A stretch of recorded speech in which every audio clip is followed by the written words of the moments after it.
अस्सलामुअलैकुम guys, you are watching Juri's tales. आज हम सिंध लैंड रेवेन्यू एक्ट 1967 का लेक्चर नंबर 2 जो है स्टार्ट करने जा रहे हैं, जो कि सेक्शन 7 से स्टार्ट होगा और 24 पर एंड। सबसे पहले ये चैप्टर 3 है जो कि appointment and power of revenue officer से डील करता है। ठीक है, यहाँ पे हम देखेंगे सेक्शन 7 में क्लासेस ऑफ रेवेन्यू ऑफिसर्स बताए गए हैं। अब यहाँ पे हम जो उनकी मतलब हम ऐसे कह सकते हैं जो पोजीशन है उनको क्लासेस कह रहे हैं। सबसे पहले होगा जो प्रोविंस में होगा वो बोर्ड ऑफ रेवेन्यू होगा। ठीक है, वो पूरे जो प्रोविंस के रेवेन्यू मैटर हैं उनको डील करेगा। उसके बाद कमिश्नर होगा जो कि अच्छा, जहाँ भी बोर्ड की बात आए वहाँ पे एक से ज़्यादा मेंबर होते हैं हमेशा। बोर्ड में कभी भी कोई एक या दो, ज़्यादातर तो नहीं होते मेंबर। ठीक है, और जो कमिश्नर होगा वो डिवीज़न लेवल पे होगा, जैसे हमारा हैदराबाद डिवीज़न है। और फिर कलेक्टर जो है वो डिस्ट्रिक्ट लेवल पे होता है। और उसके बाद असिस्टेंट कलेक्टर जो है फर्स्ट ग्रेड का, वो सब डिवीज़न या तालुका में होता है। ठीक है, वो एक से ज़्यादा भी हो सकते हैं, ये कोई मैटर नहीं करता। उसके बाद असिस्टेंट कलेक्टर होता है सेकंड ग्रेड का, जिसको हम मुख्तियारकार तहसीलदार भी कहते हैं, और वो मोस्टली एक ताल्लुका पे होता है।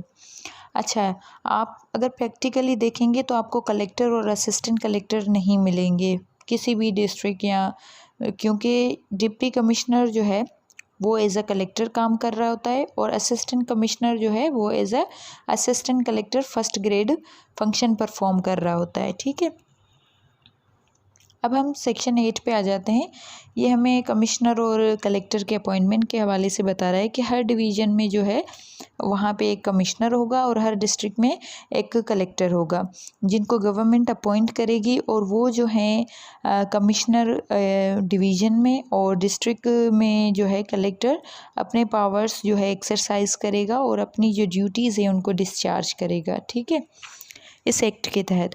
और सेक्शन 9 जो है वो हमें बता रहा है कि जो additional commissioner and additional collector. ठीक है, अब सबसे पहले एडिशनल की ज़रूरत क्यों पड़ती है? जब वर्कलोड ज़्यादा हो जाए तो वहाँ पे कमिश्नर के साथ एडिशनल कमिश्नर और कलेक्टर के साथ एडिशनल कलेक्टर अपॉइंट किया जाता है। ठीक है, तो यहाँ पे सिंपली यही बताया जा रहा है कि गवर्नमेंट जो है किसी डिवीज़न में एडिशनल कमिश्नर या किसी डिस्ट्रिक्ट में एडिशनल कलेक्टर को अपॉइंट कर सकता है। ठीक है, वो क्या करेंगे, अपने पावर्स एक्सरसाइज करेंगे और अपनी ड्यूटीज़ परफॉर्म करेंगे थ्रू आउट दी, जो भी उनको मतलब ड्यूटी कन्फर की जाएंगी, या तो कमिश्नर जो कलेक्टर जो भी उन दोनों को ड्यूटीज़ होंगी वही एडिशनल कमिश्नर्स को भी ड्यूटी परफॉर्म करनी होती हैं। सही है, लेकिन मोस्टली ये होता है जो कमिश्नर और कलेक्टर होता है वो जनरली सुपरविजन करते हैं और कंट्रोल करते हैं एडिशनल कलेक्टर को और एडिशनल कमिश्नर को। सही है ना,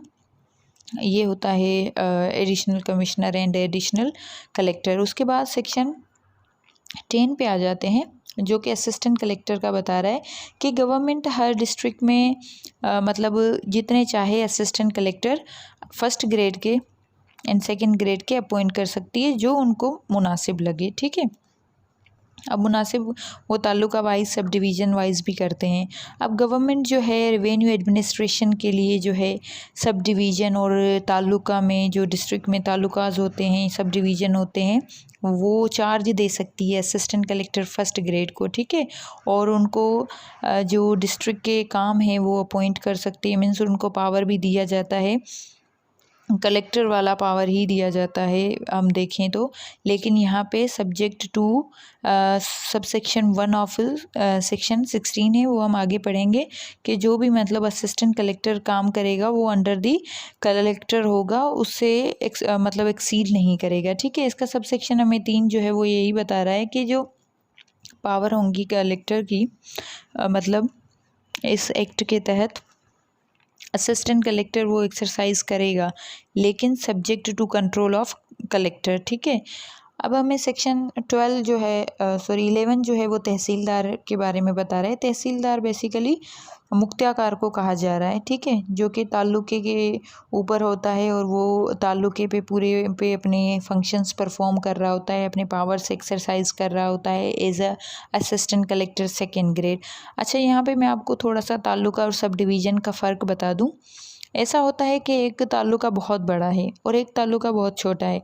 तो जहाँ पे छोटा ताल्लुका है वहाँ भी तो मतलब ये सारे रेवेन्यू ऑफिसर्स तो अपॉइंट होते होंगे, और जो बड़ा कलेक्टर है वहाँ पे सॉरी बड़ा जो तालुका है वहाँ पे भी तो रेवेन्यू ऑफिसर्स तो होते हैं। फिर ये क्या होता है, एडमिनिस्ट्रेशन में मसला हो जाता है। फिर गवर्नमेंट क्या करती है, दोनों को, जो छोटा तालुका है और बड़ा तालुका है, उन दोनों को मिला के कंबाइन करके सब डिवीज़न बना देती है, ताकि दोनों जो मतलब तालुका के रेवेन्यू ऑफिसर्स हैं या जो भी ऑफिसर है एडमिनिस्ट्रेटिव, वो मिल के काम करें ताकि डील आउट अच्छे से हो जाए। तो ये सब डिवीज़न का थोड़ा सा कॉन्सेप्ट था। उसके अलावा ये जो मुख्तियारकार होता है वो ताल्लुके पे होता है एज अ सेकंड ग्रेड जो है असिस्टेंट कलेक्टर अपनी ड्यूटीज़ जो हैं डिस्चार्ज कर रहा होता है, जो भी उसको इस एक्ट के थ्रू मतलब कन्फ़र की जाती हैं वो सारी ड्यूटीज़। सेक्शन 12 हमें बेसिकली ये बता रहा है कि ये जो हमने क्लॉसेस पढ़े हैं ऑफिसर्स के, रेवेन्यू ऑफिसर्स के इस चैप्टर में, वो सारे नोटिफिकेशन के तहत होंगे, ठीक है। अब हम आ जाते हैं सेक्शन 13 पे, जो कि एडमिनिस्ट्रेटिव कंट्रोल है। यहाँ पे ये बता रहा है superintendence and control of revenue officer. यहाँ पे ये है कि बोर्ड ऑफ रेवेन्यू जो है उसको गवर्नमेंट कंट्रोल करेगी, बाकी जो भी रेवेन्यू ऑफिसर्स हैं उनको board of revenue means province level पे करेंगे बोर्ड ऑफ रेवेन्यू, ठीक है, कंट्रोल करेंगे। यहाँ पे फिर फर्दर बताया जा रहा है कि रेवेन्यू ऑफिसर्स जो भी हैं उनको बोर्ड ऑफ रेवेन्यू तो करेगा, लेकिन एक कमिश्नर जो है वो अपने डिवीज़न में जो भी रेवेन्यू ऑफिसर हैं उनको मतलब कंट्रोल कर सकता है, ठीक है। उनको हम कह सकते हैं कि सुपरिटेंडेंस मीन्स उनकी सुपरवाइजिंग कर सकता है। और इसी तरह से जो कलेक्टर है वो अपने डिस्ट्रिक्ट में जो भी रेवेन्यू ऑफिसर्स हैं उनके ऊपर उनका कंट्रोल होता है कलेक्टर का, ठीक है। सिंपली यही कॉन्सेप्ट है। उसके बाद सेक्शन 14 पे आ जाते हैं। ये बेसिकली हमें बता रहा है कि बोर्ड ऑफ रेवेन्यू चाहे तो वो रिटेन में ऑर्डर कर सकता है, डिस्ट्रीब्यूट कर सकता है, जो भी जिस तरह से उसको सही लगता है कि इस काम को जो है मुझे इस तरह से डिस्ट्रीब्यूट करना है, या इस तरह से किसी को रिटेन में लिख के दे कि ये ऑफिसर जो है रेवेन्यू ऑफिसर इसके कंट्रोल के तहत होगा, या अगर वो चाहे तो उस ऑर्डर को विड्रॉ भी कर सकता है, या कोई भी जो केस है किसी ऑफिसर के अंडर पेंडिंग है तो उसको भी विड्रॉ कर सकता है बोर्ड ऑफ रेवेन्यू। सेम इसी तरह से जो बोर्ड ऑफ रेवेन्यू है जिस तरह से अंडर सबसेक्शन 1 के तहत वो जो विड्रॉ करेगा, इसी तरह से जो कमिश्नर है और कलेक्टर हैं वो भी जो बिज़नेस है किसी किस्म का, मतलब रेवेन्यू के तहत हम बिज़नेस ही कहते हैं, जो भी ये मैटर्स होते हैं ना उनको बिज़नेस ही कहा जाता है इनके काम को। तो अगर कोई पेंडिंग में केस है तो उसको विड्रॉ कर सकते हैं, ठीक है, किसी रेवेन्यू ऑफिसर्स के अंडर मीन्स अगर कमिश्नर है तो वो डिवीज़न लेवल पे करेगा, अगर कलेक्टर है तो डिस्ट्रिक्ट लेवल पे। अब सबसेक्शन 3 में हमें ये बताया जा रहा है कि जो केस विड्रॉ करेगा बोर्ड ऑफ रेवेन्यू, ठीक है, अंडर सबसेक्शन 1, तो बोर्ड ऑफ रेवेन्यू खुद उसे डिस्पोज ऑफ करेगा उस केस को। अगर नहीं तो रिटन में ऑर्डर देगा, रेफ़र करेगा उसको किसी और रेवेन्यू ऑफिसर को कि आप इसको डिस्पोज ऑफ कर दें जहाँ से वो विड्रॉ करवाया है यहाँ कहीं और, ठीक है। अब कमिश्नर या कलेक्टर जो है वो अंडर सबसेक्शन 2 के तहत अगर कोई केस विड्रॉ कर रहे हैं तो वो खुद ही इससे डिस्पोज ऑफ करेंगे, लेकिन अगर नहीं तो वो रेफ़र करेंगे अपने अंडर कंट्रोल जो भी रेवेन्यू ऑफिसर है उसको कि आप इसको सॉर्ट आउट करें, ठीक है। अब सब सेक्शन 4 कह रहा है कि ये जो सेक्शन है ये हर किसी ऑफिसर को एम्पावर नहीं करता कि वो अपनी जो ज्यूरिसडिक्शन है उससे एक्सीड करे। फॉर सपोज़ अब कलेक्टर है हैदराबाद का और वो जाके मीरपुर खास में मतलब किसी केस को विड्रॉ कर रहा है तो ऐसा नहीं कर सकता, ठीक है, सिंपल ये। और कम्बिनेशन ऑफ ऑफिसर्स अगर गवर्नमेंट चाहे लॉफुली वो कर सकता है, अपॉइंट कर सकता है किसी एक पर्सन को, सेम मतलब उसी सेम पर्सन को एक या एक से ज़्यादा ऑफिसेस के लिए इस चैप्टर के हिसाब से अगर वो बंदा कॉम्पिटेंट है तो। अब सेक्शन जो 16 है वो पावर से डील करता है कि किस तरह से रेवेन्यू ऑफिसर्स को पावर कन्फर्ट किए जाते हैं। अब गवर्नमेंट जो है नोटिफिकेशन के तहत कमिश्नर और कलेक्टर को इस एक्ट के हिसाब से, इस एक्ट के मुताबिक पावर कन्फर करेंगे और उसका मैनर या वो पावर विड्रॉ भी करेगा, लेकिन गवर्नमेंट करेगा नोटिफिकेशन के थ्रू किसी कलेक्टर या कमिश्नर की पावर। ठीक है, मीन्स उनको कौन से पावर एक्सरसाइज करने हैं, ईच एंड एवरीथिंग नोटिफिकेशन के तहत होती है। उनकी ज्यूरिसडिक्शन बताई जाती है कि आप इससे एक्सीड नहीं करेंगे और ये पावर हैं, इससे आप एक्सीड नहीं करेंगे। अब बोर्ड ऑफ रेवेन्यू जो है वो नोटिफिकेशन के तहत कन्फर करता है, किसको पावर कन्फर करता है? असिस्टेंट कलेक्टर को। ठीक है, इस एक्ट के मुताबिक, और वो पावर लेने का भी हकदार है बोर्ड ऑफ रेवेन्यू। ये सिंपल सा था। अब जो पर्सन है जिसको पावर इस एक्ट सेक्शन के तहत कन्फर किए गए हैं, ठीक है, वो अपने लोकल लिमिट्स में ही उस पावर को एक्सरसाइज करेगा, उससे एक्सीड नहीं करेगा। अगर गवर्नमेंट या रेवेन्यू ऑफिस के तहत बोर्ड ऑफ रेवेन्यू के तहत उसको जो पावर कन्फर किए जा रहे हैं तो वो वही पावर मतलब एक्सरसाइज करेगा। फॉर सपोज कमिश्नर है तो वो बोर्ड ऑफ रेवेन्यू के पावर नहीं एक्सरसाइज करेगा, वो कमिश्नर के ही पावर एक्सरसाइज करेगा।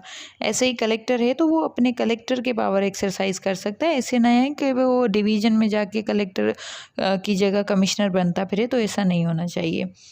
सिंपली हमें ये बता रहा है।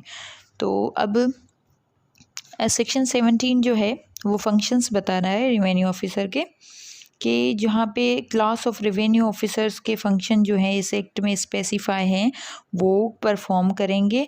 या तो बोर्ड ऑफ रेवेन्यू जो है नोटिफिकेशन के तहत डिटरमाइन कर सकते हैं कि ये फंक्शन आप लोग परफॉर्म करने हैं। ठीक है, किसी भी क्लास ऑफ ऑफिसर को। अब यहाँ पे सेक्शन 18 हमें बेसिकली यही बता रहा है कि अगर कोई रेवेन्यू ऑफिसर किसी भी क्लास का हो, मतलब अगर वो उसको कोई पावर दिए गए हैं या वो जो भी पावर अपने लोकल एरिया में जहाँ पे वो अपॉइंटेड है एक्सरसाइज कर रहा है और वो ट्रांसफ़र हो जाता है वहाँ से कहीं और लोकल एरिया में, ठीक है, तो वो वहाँ पे अगर सेम उसी रैंक में गया है या उससे हायर क्लास में गया है तो वो कंटिन्यू करेगा पावर्स को, जो उसको जो पावर मतलब उसको उस लोकल एरिया में उसको मिलनी चाहिए वो उसी को कंटिन्यू करेगा। या फिर उसकी जगह अगर कोई और ऑफिसर आ रहा है तो वो पावर जो पहला बंदा एक्सरसाइज कर रहा था वही करेगा पावर एक्सरसाइज। ऐसा ना हो कि अपने लिमिट से एक्सीड करे या अपने लिमिट से कम पावर यूज़ करे, ऐसा नहीं होना चाहिए। हाँ, अगर बोर्ड या गवर्नमेंट, बोर्ड ऑफ रेवेन्यू या गवर्नमेंट जो है उनको डायरेक्ट करती है कि आप ये पावर नहीं, ये पावर मीन्स कलेक्टर के नहीं, एडिशनल कलेक्टर के पावर एक्सरसाइज करें तो फिर ऐसा होगा। अदरवाइज़ अगर वो कलेक्टर है तो कलेक्टर के ही पावर एक्सरसाइज करेगा। अगर वो तहसीलदार है तो तहसीलदार के ही पावर एक्सरसाइज करेगा, कहीं भी ट्रांसफ़र हो जाए। अब सेक्शन 19 जो है बेसिकली ये प्रोसीजर बताता है रेवेन्यू ऑफिसर्स का। प्रोसीजर मीन्स उनके काम करने का तरीका, ठीक है। जो भी ऑफिशियल एक्ट हैं, जो भी प्रोसीडिंग होंगी रेवेन्यू ऑफिसर की, ठीक है, वो किस तहत होगी, जो टाइम, प्लेस, मैनर, जो भी परफॉर्मिंग ऑफ फंक्शन, जिस तरह से मतलब उनको डायरेक्ट या कंट्रोल कौन करेगा, मीन्स उनको कंट्रोल करेगा जो उनसे ऊपर है, उनसे उनका सुपरवाइज़र है। फॉर सपोज़ जिनके सबॉर्डिनेट हैं वो लोग उनके ऑर्डर्स फॉलो करेंगे, उनके डायरेक्शन फॉलो करेंगे। फॉर सपोज़ जो मतलब असिस्टेंट कलेक्टर है वो कलेक्टर के सबॉर्डिनेट है तो वो कलेक्टर के कहने पे काम करेगा और उसके हिसाब से काम करेगा। जो भी वो मतलब मैनर प्रिस्क्राइब करेगा उसी तहत करेगा। लेकिन यहाँ भी ये शर्त है कि कलेक्टर या कमिश्नर जो है वो इस एक्ट के हिसाब से ही प्रोसीजर जो मतलब है उसको फॉलो करेंगे, अपने हिसाब से कोई नया मतलब कानून नहीं बना सकते। फिर हम सेक्शन जो 20 है उसमें यही देख रहे हैं कि रूल किस तरह से बनेंगे प्रोसीजर के लिए। तो सबसे पहले बोर्ड ऑफ रेवेन्यू जो है वो गवर्नमेंट के अप्रूवल के साथ रूल्स बना सकती है। उस सूरत में अगर इस एक्ट ने मतलब उस प्रोसीडिंग के लिए कोई रूल नहीं प्रोवाइड किए तो फिर रूल बना सकती है, अदरवाइज़ नहीं, ठीक है। और उसके अलावा इसमें जो रूल्स बताए जा रहे हैं वो रूल्स किस हिसाब से होंगे, कोई मैटर है या कोई ऑर्डर जो है एजेक्टमेंट का। एजेक्टमेंट बेसिकली किसी प्रॉपर्टी के किसी प्रॉपर्टी में से किसी को खारिज करना, बाहर निकालना। फॉर सपोज़ एक बंदा है, उसने अपनी प्रॉपर्टी गिरवी रखी है बैंक में और वो अपने टाइम पे लोन पे नहीं कर पाया और उसका टाइम पीरियड जो है ख़त्म हो गया, बार्ड हो गया। अब वो जो बैंक है उसको इन्फोर्स कराने के लिए बैंक या फिर वो मतलब वो रेवेन्यू ऑफिसर को बताएंगे कि भैया इसने हमें लोन लिया है। ज़्यादातर ज़री बैंक जो होती हैं वो गवर्नमेंट की होती हैं। फिर वो क्या कर रहे होते हैं, जो रेवेन्यू ऑफिसर होते हैं उस बंदे की प्रॉपर्टी सील करते हैं और उसको मतलब यूटिलाइज़ करते हैं। या फिर कभी कभी ऐसा होता है एरियर ऑफ लैंड इतने हो जाते हैं कि वो पे नहीं कर पाते, तो वो फिर क्या करते हैं रेवेन्यू ऑफिसर उसकी ज़मीन ज़ब्त कर देते हैं। या फिर कोई जो पर्सन है मतलब उसने ज़मीन सेल आउट कर दी है फिर भी उस पे अड़ा हुआ है, तो फिर क्या करते हैं उसको निकालने के लिए रेवेन्यू ऑफिसर्स जो हैं वो एजेटमेंट करते हैं। ठीक है, बेसिकली एजेटमेंट का मतलब यही है सिंपली। और उसके अलावा इसमें जब ये लोग अपने मतलब पावर फंक्शन करेंगे रेवेन्यू ऑफिसर, तो वो इसी तरह से फंक्शन करेंगे जैसे सिविल कोर्ट अपनी डिक्री को एग्जीक्यूट करवाती है। तो इसी तरह से रेवेन्यू ऑफिसर जो एजेटमेंट करेंगे, मीन्स किसी को खारिज करेंगे प्रॉपर्टी से, लैंड से बेसिकली, तो वो इसी तरह से अपने पावर फंक्शन करेंगे जैसे सिविल कोर्ट करता है। ठीक है, अब यहाँ पे आ जाता है सब सेक्शन 3 जो है वो बेसिकली बता रहा है कि जो भी इस सेक्शन के तहत रूल बनेंगे वो, और उसके अलावा जो रेवेन्यू ऑफिसर है वो किसी भी केस को रेफ़र कर सकता है। ठीक है, कि किसी भी केस को रेफ़र कर सकता है किसी और रेवेन्यू ऑफिसर को जो कि उसके सबऑर्डिनेट है। मीन्स कलेक्टर के सबऑर्डिनेट हम देखें तो असिस्टेंट कलेक्टर है, तो कलेक्टर कोई भी जो केस है वो डिस्पोज ऑफ करने के लिए सब असिस्टेंट कलेक्टर को मीन्स रेफ़र कर सकता है कि आप इसकी इन्वेस्टिगेशन करो, रिपोर्ट करो और डिसाइड करो केस को। ठीक है, दोनों पार्टीज़ जो भी इसमें कंसर्न है, किसी किस्म का अगर मैटर है डिस्प्यूट का, तो जो भी पार्टीज़ कंसर्न है उनकी बात सुनो और जो भी मसला है उनका सॉर्ट आउट करो। उसके बाद सेक्शन 21 पे आ जाते हैं।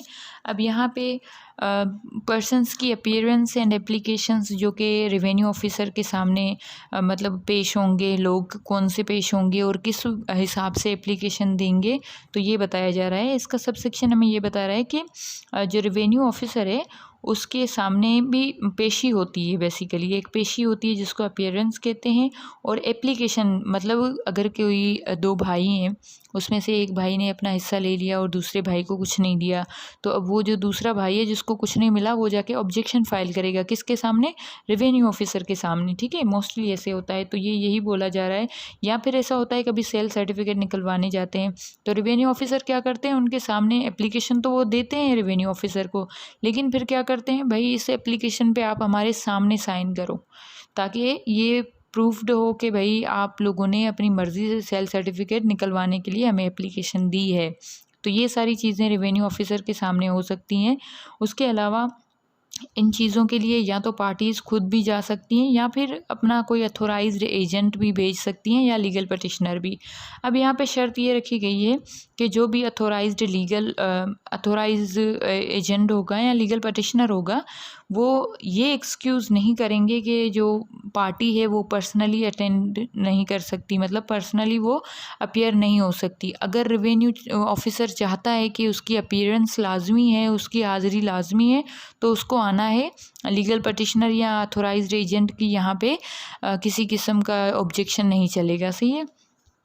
अब यहाँ पे क्लॉज 2 में यही बताया जा रहा है कि लीगल पटिशनर की जो है फ़ीस लेना, मतलब कॉस्ट वगैरह जो भी होगी वो अलाउ नहीं होगी प्रोसीडिंग की रेवेन्यू ऑफिसर के सामने। पर ऐसा होता है कि कभी कभी वो ऐसा कंसीडर करते हैं कि इनको फ़ीस देनी चाहिए या इनको किसी किस्म की कोई कॉस्ट देनी चाहिए, तो वो मतलब रिटन में देंगे कि इनको अलाउ कर रहे हैं रेवेन्यू ऑफिसर, फिर ही लीगल पटिशनर फ़ीस ले सकता है, अदरवाइज़ नहीं। ठीक है, सेक्शन 22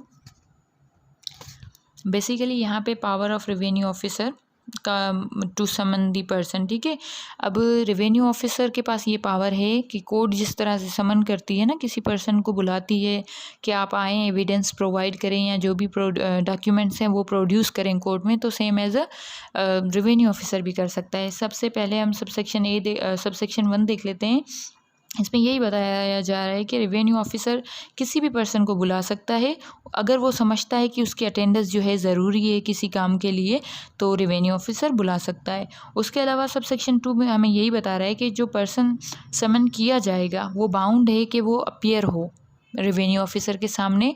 जो रेवेन्यू ऑफिसर ने टाइम बताया, जो प्लेस मेंशन किए, वहाँ पे उसका आना लाजमी है। हाँ, अगर समन में ये लिखा हुआ है कि अगर पार्टी खुद ना आए, उसका एजेंट आ जाए तो यहाँ लीगल पटिशनर आ जाए तो भी ठीक है, तो फिर तो ठीक है, अदरवाइज़ उस पर्सन का जाना लाजमी है। ठीक है। उसके अलावा इसमें ये शर्त बताई जा रही है कि जो एग्जम्पशन है, मीन्स किसी किस्म की अगर अपीयरेंस में छूट चाहिए तो वो section 132 and 133 civil procedure code जो है ना उसके तहत हो सकती है, अदरवाइज़ नहीं होगी। अब इसका सब सेक्शन 3 हमें यही बता रहा है कि जो पर्सन समन अटेंड कर रहा है, ठीक है, वो बाउंड है कि जो भी बोले सच बोले। मतलब जिस मैटर के लिए वो बुलाया गया है उस मैटर में वो किसी किस्म का झूठ ना बोले, उससे जो भी स्टेटमेंट मांगी जाए वो सच्ची स्टेटमेंट दे, या उसके अलावा उससे जो भी डॉक्यूमेंट्स मांगे जा रहे हैं मैटर के रिलेटेड तो वो मतलब डॉक्यूमेंट्स भी सही से प्रोवाइड करे, ऐसे ना हो जाली वाली प्रोवाइड करे। तो ये उसकी ड्यूटी है। अब सेक्शन 23 बस सिंपली यही कह रहा है कि ये जो समन होगा जो कि राइटिंग में होगा और डुप्लिकेट होगा, ठीक है। उसके अलावा ये जो राइटिंग में होगा, फिर एक जाहिर सी बात है उसकी कॉपी करके रेवेन्यू ऑफिसर अपने पास भी रखेगा कि ये देखें प्रूफ मेरे पास, मैंने इनको समन जारी किया था।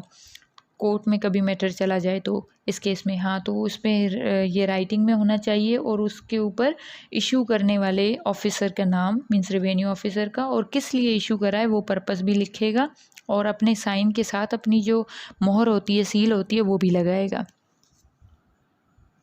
अब section 24 mode of service of summon, ठीक है। अब किस तरह से समन होगा?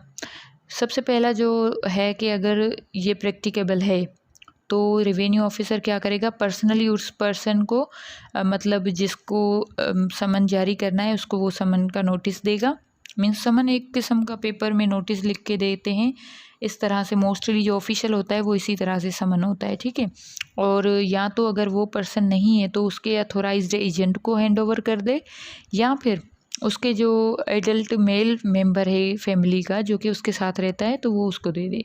अब क्लॉज 2 में यही बताया जा रहा है कि अगर सबसेक्शन 1 के तहत जो है वो नहीं हो पा रहा, मतलब समन एक्सेप्ट नहीं हो पा रहा, तो इस सूरत में क्या करेंगे, उस समन की एक कॉपी जो है वो फिक्स कर देंगे वहाँ पर जहाँ पर वो बंदा जो है जिसके खिलाफ समन है वो आखिरी बार रहता था या फिर अभी रह रहा है, या फिर आखिरी जो उसकी रेजिडेंस लिखी हुई है वहाँ पे वो अफिक्स कर देंगे, मीन्स चिपका देंगे उसके घर के बाहर दरवाजे पे या कहीं दीवार पे, ठीक है।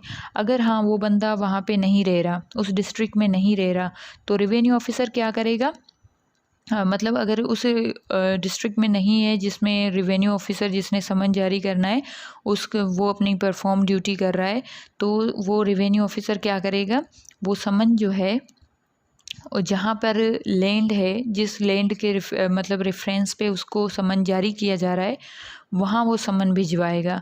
कैसे भिजवाएगा, वो पोस्ट के थ्रू समन सेंड करेगा कलेक्टर ऑफ उसी डिस्ट्रिक्ट का जहाँ पे वो लैंड है, और फिर वो जो है पर्सन जहाँ पे यूजुअली रहता है या तो उसको सर्व किया जाएगा, जिस तरह से हमें सब सेक्शन 1 में देखा, यहाँ उसको पर्सनली दिया जाएगा या फिर उसके एजेंट को या उसके एडल्ट मेल मेंबर को जो उसके साथ रहता है। अगर ये नहीं हो पाता तो फिक्स कर दिया जाएगा उस दूसरे डिस्ट्रिक्ट में, मीन्स उस कलेक्टर के दौरान उस कलेक्टर के थ्रू, तो वो फिक्स किया जाएगा ऐसी मतलब सस्पेक्शियस प्लेस जहाँ पे लगता है कि वो रह रहा है, या फिर वो देह जो उसके ज़मीन के बिल्कुल करीब हो, ठीक है, तो वहाँ पे वो फिक्स की जाएगी उसकी कॉपी। इसके अलावा ये समन अब जो सब सेक्शन 3 है, सब सेक्शन 3 में बेसिकली ये बात सिंपली हो रही है कि अगर समन एक पर्सन से ज़्यादा पर्सन्स को करना है तो वो जो रेवेन्यू ऑफिसर है, ठीक है, वो अब मतलब ऐसे सिचुएशन है उसके सामने कि वो प्रैक्टिकली मतलब सबको नहीं कर सकता समन, तो वो क्या करेगा, एक पर्सन जो है उसको मतलब नॉमिनेट करेगा कि इसको मैं समन दे रहा हूँ और बाकी सबको मतलब पब्लिकली प्रोनाउंस करेगा कि भाई ये मैंने समन दिया है और इसमें जो भी इंफॉर्मेशन है या इसमें जो जिस जिस पर्सन के नाम है वो हाज़िर हो जाएं। सही है, इस तरह से करके वो प्रोक्लेमेशन दे देगा अपनी जो भी समन में इंफॉर्मेशन है उसके हवाले से। अच्छा, अब जो सबसेक्शन 4 है वो सिंपली यही कह रहा है कि रेवेन्यू ऑफिसर या तो डायरेक्ट या फिर वो सर्व करेगा किसी पर्सन के नाम पे जिसको मतलब रेवेन्यू वो हमें समन जारी करना था उन्होंने, तो वो उसका नाम मेंशन करेंगे और पोस्ट के थ्रू ऑफिशियली जो है रजिस्टर जो पोस्ट है उसके थ्रू उस पर्सन के नाम भिजवा देंगे। सही है। और सेक्शन 5 हमें यही कह रहा है वो जो समन फॉरवर्ड होगा जो भी ऊपर बताया गया है वो अगर मतलब रजिस्टर पोस्ट के थ्रू किया गया है तो वो समन प्रज्यूम किया जाएगा कि वो उस बंदे को रिसीव हो गया है जब वो ऑर्डिनरी कोर्स ऑफ पोस्ट में हो, मीन्स यहाँ से हो गया है सेंड और वहाँ पे रिसीव हो गया है, तो ये समझा जाएगा कि उस पर्सन ने समन रिसीव कर लिया है। ठीक है, सिंपली यही। अगर आपको किसी किस्म की कोई भी कन्फ्यूजन है तो आप कमेंट बॉक्स में पूछ सकते हैं। Thank you for watching. Take care. अल्लाह हाफिज़।